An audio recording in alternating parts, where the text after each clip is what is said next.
one of my duties is I counsel students.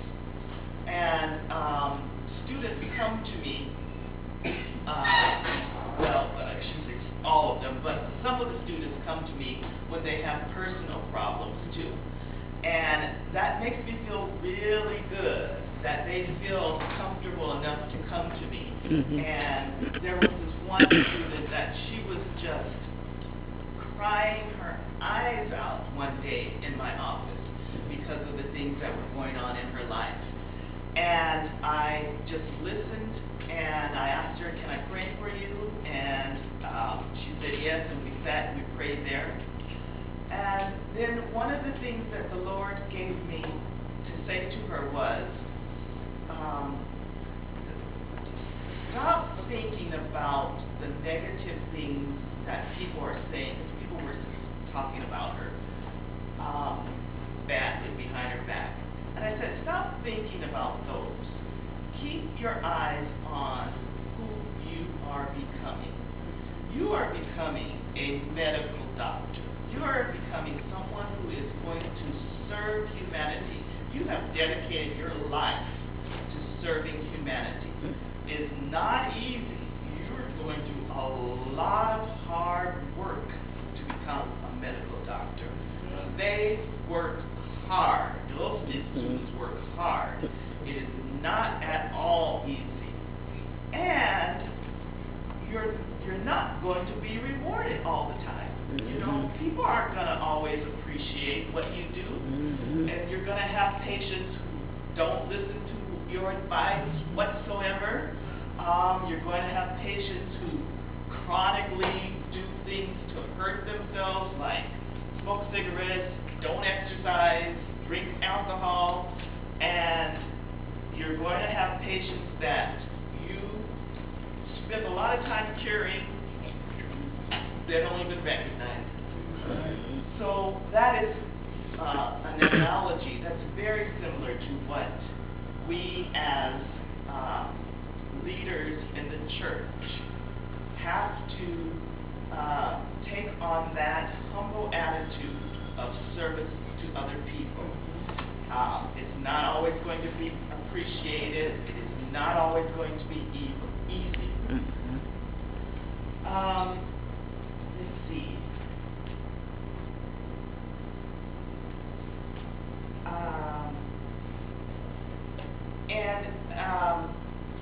I think that's pretty much what the Lord gave me to say, except to add, one of the things that I think is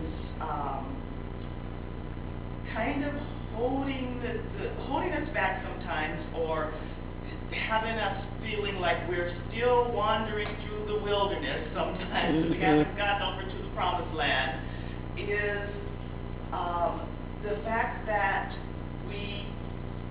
when we do wrong, because we all do wrong, we all sin. When we do wrong, we sometimes feel like, well, the Lord's not going to use me now because I'm a sinner. But the Lord forgives. You probably all know that. The Lord forgives, and the Lord can use us at any time. Amen. Think about the things, some of the people that He greatly used. David, committed murder. Paul crucified thousands of people. Who else? The Samaritan woman, the woman who had the harlot, all of these people. Think about Peter. Peter was kind of arrogant, and sometimes he didn't humble himself. But the Lord uses us. He uses us all. Amen. He uses us with our talents. He uses us with our faults. And He has a plan and a purpose for us. Amen. One other book that I wanted to refer you to, and we at Tender Mercy read this book as a group, and it's The Purpose-Driven Life by Rick Warren. And because the reason I'm referring to this book is because he talks a lot about one of the purposes of our life is service, service to others. And he talked a lot about how through service we will create leadership. And in conclusion, I just wanted to mention a quote that I don't know if my parents ever said this to me, but it's the message that I got was to do all the good that you can in your life to all the people that you can.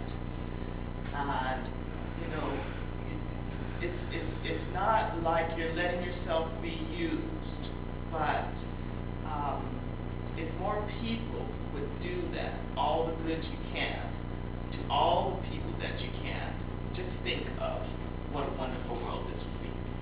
Amen. Thank you. Amen.